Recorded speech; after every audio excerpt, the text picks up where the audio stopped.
नमस्कार दोस्तों, विज्ञप्ति पीसीएस के यूट्यूब चैनल पर आप सभी का स्वागत है। देखिए, हम लोग देख रहे हैं आज डे 5 और 6 के जो आंसर फॉर्मेट है वो डिस्कशन कर लेते हैं। एक लड़के की कॉपी है, बढ़िया लिखा हुआ है। बाकी जो पॉइंट होंगे मैं सामने सामने आपको बताते चलूंगा, तो आप लोग एवेल्युएट उस हिसाब से कर सकते हो।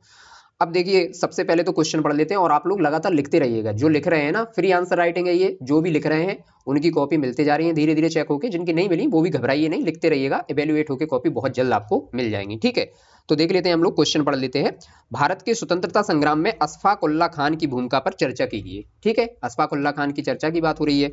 भारत के स्वतंत्रता संग्राम में अशफाक उल्ला खान भारत के उन महान क्रांतिकारियों में से एक थे जिन्होंने अपने प्राणों की आहुति देकर स्वतंत्रता संग्राम को नई दिशा दी। ठीक है, एक पॉजिटिव वाइब्स आ रही है भूमिका से, तो उस भूमिका को हम लोग बेहतर मान लेंगे। लेकिन देखिए, यहाँ पर आपको क्या ध्यान रखना है, बर्तनी अशुद्धि नहीं होनी चाहिए। जैसे इसमें बर्तनी अशुद्धि है, बर्तनी अशुद्धि अशुद्धि से क्या होता है, आपके नंबर काट लिए जाएंगे, पता भी नहीं चलेगा। जैसे देखो, छोटी छोटी चीजें क्या होती हैं, जैसे अंक की बिंदी है, इसका ध्यान रखिएगा, चंद्र बिंदु का ध्यान रखिएगा, कॉमा का ध्यान रखिएगा, इन्वर्टेड कॉमा का ध्यान रखिएगा, है ना।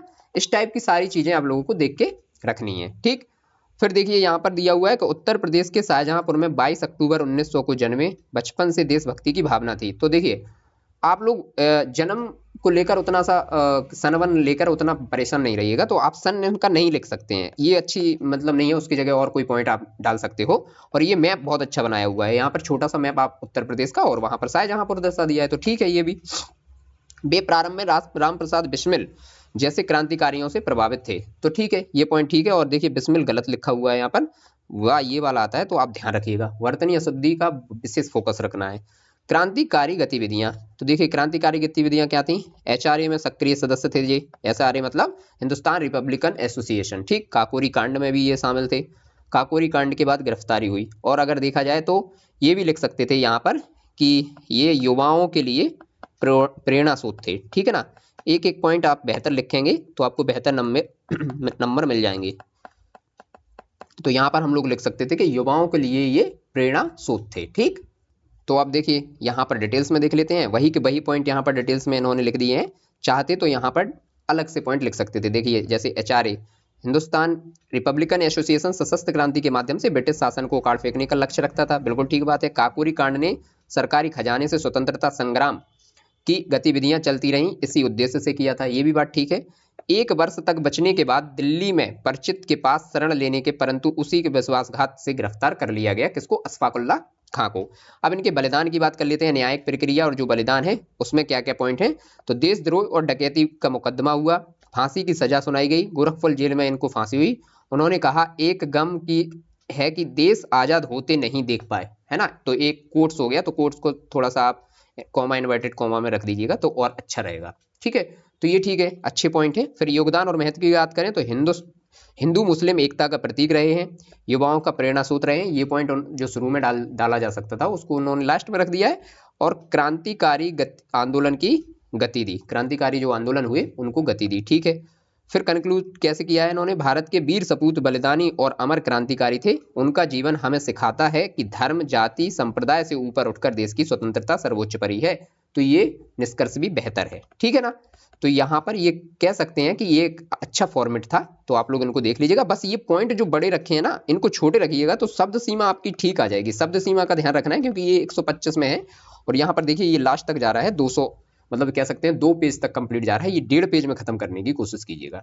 ठीक है, और नहीं हो रहा है तो 1.5 से 2 पेज में आप कर सकते हो, इसको बेहतर है। ठीक है, तो ये आंसर हो गया। सेकंड क्वेश्चन क्या है, सेकंड क्वेश्चन देख लेते हैं। क्वेश्चन है कि उत्तर प्रदेश के किसान आंदोलनों ने जिस प्रकार भारतीय स्वतंत्रता संग्राम में अपना योगदान दिया, ये लिखा हुआ है कि उत्तर प्रदेश का जो किसान आंदोलन है ना, उसने किस प्रकार भारतीय स्वतंत्रता संग्राम में अपना योगदान दिया। तो इस योगदान को हम लोग देख लेते हैं। सबसे पहले देखते हैं यहाँ पर भूमिका क्या रहेगी कि उत्तर प्रदेश के किसान आंदोलन ने भारतीय स्वतंत्रता संग्राम में एक मजबूत आधार प्रदान किया और राष्ट्रीय आंदोलन को व्यापक जन समर्थन से जोड़ा। ठीक है, भूमिका ठीक है।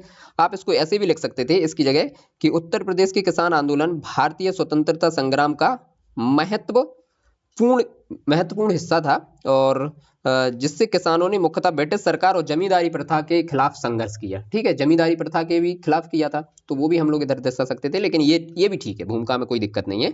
फिर उत्तर प्रदेश के किसान आंदोलनों का योगदान देख लेते हैं। उत्तर प्रदेश के किसान आंदोलनों का योगदान क्या रहा है? राष्ट्रीय आंदोलन को जन आधार प्रदान करना और शोषण के दोहरे तंत्र को चुनौती देना। ठीक है, राष्ट्रीय आंदोलन को जन आधार प्रदान कैसे किया? लाखों ग्रामीण को संगठित, राजनीतिक निष्क्रिय था। ठीक है, बाबा रामचंद्र नेताओं ने रामचरितमानस चौपाई से प्रेरणा दिया। ठीक है, ये भी भारतीय राष्ट्रीय कांग्रेस को विशाल ग्रामीण आधार मिला जिसे असहयोग और सविनय अवज्ञा आंदोलन में उपयोग कर सके। तो ये पॉइंट बेहतर है। फिर शोषण के दोहरे तंत्र को चुनौती मिली। कैसे मिली? अंग्रेजों के साथ जमींदार और साहूकार भी शामिल थे, क्योंकि एक तरफ से तो अंग्रेज लूट रहे थे, लेकिन दूसरी तरफ से जमींदार और साहूकार भी लूट ही रहे थे। एक तरीके से देखा जाए वो ब्याज पे पैसा देते थे और वो ब्याज कभी किसान चुका ही नहीं पाता था, है ना।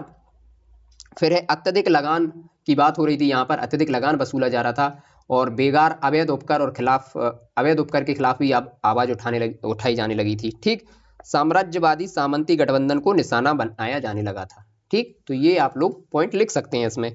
फिर उसके बाद यहाँ पर देखिए प्रमुख और आंदोलन जो है उन आंदोलनों की हम लोग बात कर लेते हैं थोड़ी सी कि कौन कौन से आंदोलन।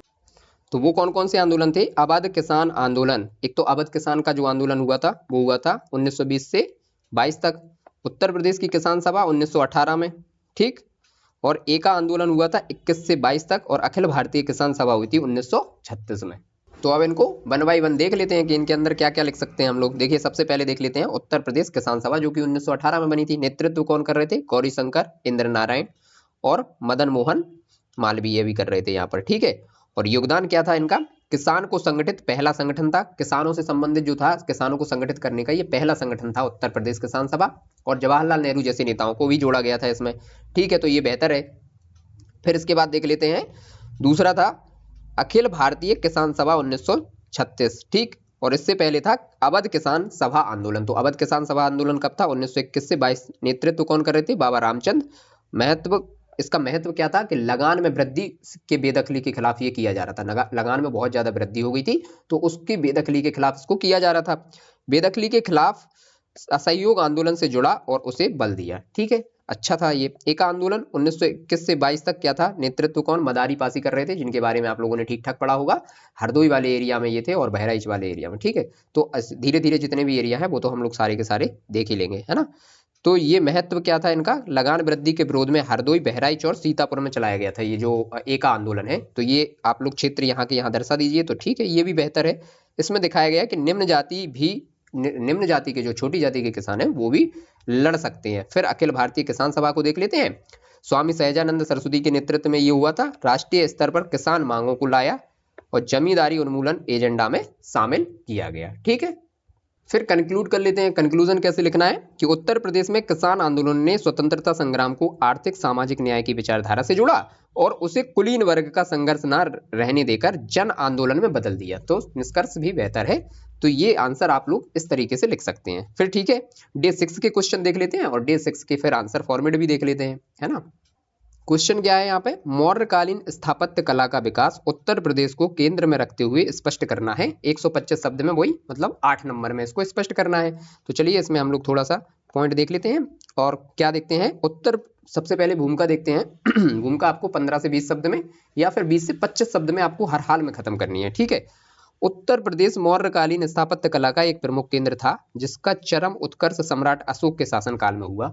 इसमें बहुत ज्यादा दम नहीं है ना, कह सकते हैं कि इसमें बहुत ज्यादा नहीं है। तो ये इसको कैसे लिख सकते हैं आप? लिखिए यहाँ पर कि मौर्यकाल भारतीय स्थापत्य कला के विकास का महत्वपूर्ण युग था। ठीक है, मौर्यकाल की बात हो रही है तो मौर्यकाल क्या था? महत्वपूर्ण युग था। और मौर्यकालीन स्थापत्य कला की बात हो रही है तो मौर्यकालीन स्थापत्य कला में मौर्य साम्राज्य के राजनीतिक, यहाँ पर लिख दीजिए, राजनीतिक, धार्मिक, ठीक है, और सांस्कृतिक मूल्यों से प्रतिबंधित किया गया, है ना। तो ये कर दीजिए आप, सांस्कृतिक मूल्यों से प्रतिबंधित किया गया, तो थोड़ा सा ठीक लगेगा, है ना। भूमिका को थोड़ा अच्छा रखते हैं। फिर है मौर्य काल की स्थापत्य कला की मुख्य विशेषताएं, क्योंकि यहाँ पर विशेषताएं हमें दर्शाना जरूरी रहेगा। ठीक है, तो विशेषताएं कैसे दर्शाएंगे? धार्मिक उद्देश्य, राजकीय संरक्षण, स्थापत्य और भव्यता, कलात्मक निपुणता, पत्थर का प्रयोग। ठीक है, ये विशेषताएं ऐसे आप डायग्राम के रूप में बना सकते हो।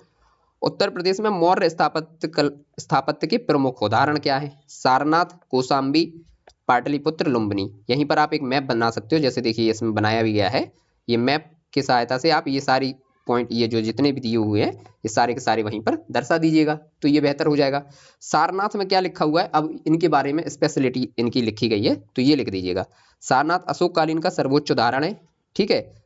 अशोक स्तंभ अत्यंत प्रसिद्ध है, एक पत्थर खंड से बनी हुई है, धर्म चक्र मिला जो भारतीय ध्वज पर भी है, ठीक है। ये इसकी विशेषताएं हो गई।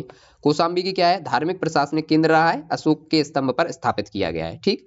लुम्बिनी से श्रावस्ती तक बौद्ध स्तूप मार्ग क्या रहा है, श्रावस्ती संकेत रामग्राम जैसे बौद्ध स्थल पर अशोक द्वारा निर्मित स्तूप मिले हैं, ठीक है। पाटलिपुत्र अब बिहार पर परंतु प्रभाव उत्तर प्रदेश तक है। पाटलिपुत्र जो है वो तो कह सकते हैं बिहार में है, लेकिन इसका प्रभाव उत्तर प्रदेश तक है। उत्तर प्रदेश नगरों और मठों को पहुंचाया है और यहाँ प्राप्त स्तंभों को अनुकरण उदार प्रदान हुआ है। मौर्यकालीन स्थापत्य कला आगे शुंग, सातवाहन और गुप्तकालीन स्थापत्य की नींव रखी है, ठीक है। ऐसे भी लिख सकते हैं, नहीं तो आप इस प्रकार से भी लिख सकते हैं, ठीक है। कैसे, जैसे मान लीजिए यहाँ पर लिखिए इस टाइप से लोक कला, ठीक। लोक कला की बात हो रही है, लोक कला, लोक कला में दिखा दीजिए आप मूर्ति कला, ठीक। मृदभांड है ना, मूर्ति कला भी तो मिली हुई है इस समय, मृदभांड भी मिले हुए हैं। और तीसरी पॉइंट में दर्शा दीजिए आप गुफाएं, ठीक। फिर इसमें लिख दीजिएगा एक एक पॉइंट की मूर्ति कला कौन कौन सी मिली है। जैसे मान लीजिए यहाँ पर लाल पत्थर की जो मिली हुई है ना, और कौन सी यक्षिणियों से संबंधित मूर्तियां भी मिली हैं, तो लाल पत्थर से मिली, लाल पत्थर की मूर्तियां मिली हैं। फिर यक्षिणियों से संबंधित मूर्तियां मिली हैं। मृदभांड में देखा जाए तो काले मृदभांड मिले हुए हैं, ठीक। और काले पॉलिशदार मृदभांड भी मिले हुए हैं, तो ये मृदभांड में हो जाएगा। गुफाएं में कौन सी हो जाएंगी, जैसे कि मान लीजिए यहाँ पर आजीबक की गुफाएं मिली हैं, ठीक है, तो आजीबक की गुफाएं हो जाएंगी। नागार्जुन की गुफाएं मिली हैं तो वो हो जाएंगी। तो इस टाइप से भी लिख सकते हैं। और फिर यहाँ पर देखिए कंक्लूजन आप लिख दीजिएगा। उत्तर प्रदेश में ये उदाहरण मौर्यकालीन स्थापत्य कला की तकनीकी उत्कृष्टता, कलात्मक कौशल और बौद्ध धर्म के प्रसार में इसकी महत्वपूर्ण भूमिका स्पष्ट करते हैं। तो बिल्कुल ठीक बात है, ये बेहतर रहेगा, ठीक। फिर क्वेश्चन सेकंड देख लेते हैं, जो कि 200 शब्द में हमें लिखना है। गांधार, मथुरा और अमरावती मूर्ति कला शैलियों की विशेषताएं बताइए। ये क्वेश्चन खूब पूछा जाता है और इसको आप बार बार मतलब लिखिए और अच्छे से लिखिए इसको, क्वेश्चन ये आने का चांस बिल्कुल रहता है। चलिए तो इसकी भूमिका देख लेते हैं कैसे लिखी जा सकती है। जैसे भारत की मूर्ति कला को स्वर्णयुगीन मौर्य काल के बाद विशेष रूप से कुषाण काल और शुंग सातवाहन में देखा गया है, ठीक है। कुषाण काल में भी इसको देखा गया है, शुंग में भी देखा गया है।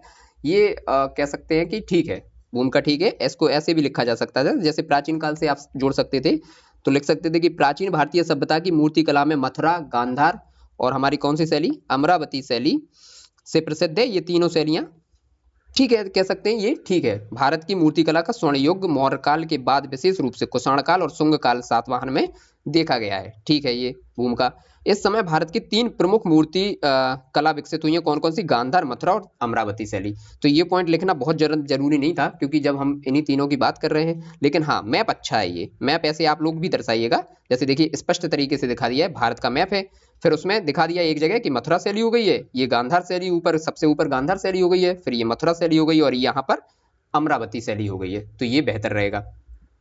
अब देख लेते हैं इनके बारे में। गांधार शैली, इसका काल 1 से 4वीं शताब्दी तक था। क्षेत्र उत्तर पश्चिम भारत, जो कि ये वाला क्षेत्र था ना, यही वाला क्षेत्र की बात हो रही है इसमें। और प्रमुख विशेषताओं की बात करें तो ग्रीक से प्रभाव था, वस्त्रों की बारीकी की बात होती थी, यहाँ पर काम होता था। सजीवता और यथार्थता को भी दर्शाया गया। मुख्य विषय बौद्ध थे और प्रमुख केंद्र तक्षशिला और पेशावर थे। तो ये ठीक है। आप इसमें ऐसे भी लिख सकते थे, जैसे ये गांधार शैली की बात हो रही है, और पॉइंट इसमें हो सकता था कि ये कुषाण वंशीय थे, ठीक। इसमें अगर अच्छे पॉइंट आपको लिखने हैं तो कुषाण वंशीय था ये, ठीक है। धर्म दिखा सकते थे, कौन सा, बौद्ध धर्म की बात हो रही थी, यहाँ पर बौद्ध धर्म ज्यादा आप लोगों ने अभी भी देखा होगा ना, वहां पर अफगानिस्तान में एक मंदिर भी है बौद्ध का, फायान के नाम से, तो बहुत बड़ा देखा जाए तो वहां पर एक मूर्ति बनी हुई है, जिसको अभी तोड़ भी दिया गया था तालिबानियों के द्वारा, लेकिन अब उनका देश है तो अब वो संरक्षित भी कर रहे हैं, ठीक। और यहाँ पर क्या लिखा जा सकता है, धर्म से संबंधित मूर्तियां मिली यहाँ पर, कौन सी, बौद्ध धर्म से, ठीक, ये देख लिया। फिर इसमें दिखा सकते कि इसमें यूनानी रोमन देखा, यूनानी और रोमनों का जो है ना प्रभाव देखा जा सकता है, तो ये भी देख सकते हैं, ठीक। यहाँ पर देखिए कुछ लिखा भी हुआ है, बुद्ध पर प्रभाव मंडल चप्पल पहने कुषाण शासकों के समय विकसित हुआ, ये अच्छा पॉइंट है। प्रारंभ मिट्टी चुना पत्थर से भूरे काले पत्थर चुने गए, और बुद्ध और रोमन देवी की यहाँ पर मूर्ति मिली है, बुद्ध और रोमा देवी की, ठीक है। तो ये बेहतर पॉइंट्स हैं। अपोलो देवता से ये प्रभावित कला थी। चलिए अब देख लेते हैं सेकंड पर क्या है, मथुरा कला। मथुरा कला शैली में क्या है, ये 1 से 6वीं शताब्दी तक उत्तर भारत का मथुरा क्षेत्र यमुना तट के पास रहा है, जो कि मैप में हम लोगों ने देख लिया है, ये बीच वाला एरिया। ठीक है, दिल्ली से यमुना की शुरुआत हुई है और देखा जाए तो आगरा, मथुरा ये सब यमुना क्षेत्र में ही आ जाते हैं। विशेषताएं क्या रही हैं? भारतीय मूल की शैली, प्रमुख केंद्र मथुरा और सांची, स्थानीय लाल बलुआ पत्थर का प्रयोग हुआ है, भाववी व्यक्ति जीवंतता, ये विशेषताएं इसकी रही हैं। और अगर आपको लिखना है तो देखिए इसमें प्रमुख बुद्ध, यक्ष, यक्षिणी, जैन तीर्थंकर, विष्णु, शिव आदि की भी मूर्तियां मिली हैं, तो ये हम लोग पॉइंट डाल सकते हैं, बेहतर पॉइंट है। बुद्ध का चेहरा जो दिखाया गया है ना, शांत और गंभीर दिखाया गया है। कौन सी कला शैली में? ये तो खैर पीटी का भी क्वेश्चन हो जाता है कि बुद्ध का चेहरा शांत और गंभीर कौन सी कला शैली में दिखाया जाता है, तो वो दिखाया जाता है मथुरा कला शैली में। ठीक, फिर अमरावती शैली की बात कर लेते हैं, तो ये 2 ईस्वी पूर्व से 3 ईस्वी शताब्दी तक दक्षिण भारत अमरावती क्षेत्र की कृष्णा नदी पर स्थिर रही है। ठीक, तो विशेषताएं क्या रही हैं इसकी? विशेषताएं हैं जातक कथाओं पर आधारित, संगमरमर का प्रयोग, शुंग सातवाहन की दक्षिणी परंपरा, और मुख्य केंद्र अमरावती और नागार्जुन कोंडा। ठीक है, अगर देखा जाए तो जातक कथाओं की बात हुई है यहाँ पर, बुद्ध की जातक कथाएं जो होती थी। ठीक है, और अगर एरिया देखा जाए तो वही कृष्णा गोदावरी वाला हम लोगों ने जो मैप में भी देख लिया है, यहाँ पर ऊपर कृष्णा और गोदावरी वाला ये वाला एरिया। ठीक है, फिर इसमें और पॉइंट देख लेते हैं कि इसमें देखा जाए तो जातक कथाओं की झलक दिखती है, इसमें बारीक नक्काशी भी हुई है, बारीक नक्काशी भी यहाँ पर लिख सकते हैं, बारीक नक्काशी इसमें देखी गई है अमरावती शैली में, और सूक्ष्म विवरणों की प्रधानता मिलती है। अगर कुछ सूक्ष्म तरीके से दिखाया ना तो सूक्ष्म विवरणों की भी प्रधानता दिखती है, ऐसा भी हम लोग एक पॉइंट में लिख सकते हैं। ठीक है, तो ये पॉइंट हम लोगों के हो गए हैं। कौन कौन सी शैली हो गई? गांधार शैली, मथुरा शैली और अमरावती शैली। ठीक, यहाँ पर फिर कंक्लूजन कैसे लिख सकते हैं? गांधार, मथुरा और अमरावती मूर्तिकला शैलियां भारतीय कला में 3 महत्वपूर्ण स्तंभ में, गांधार में यथार्थता दी, मथुरा ने भारतीय आत्म और भावनात्मकता गहराई, और अमरावती में सौंदर्य और नक्काशी, तीनों मिलकर भारतीय मूर्ति कलाओं को वैश्विक पहचान दिलाती हैं। तो निष्कर्ष शानदार है। ठीक है, निष्कर्ष तो अच्छा है ये वाला। तो ये कुल मिला के हो गए हमारे 4 क्वेश्चन।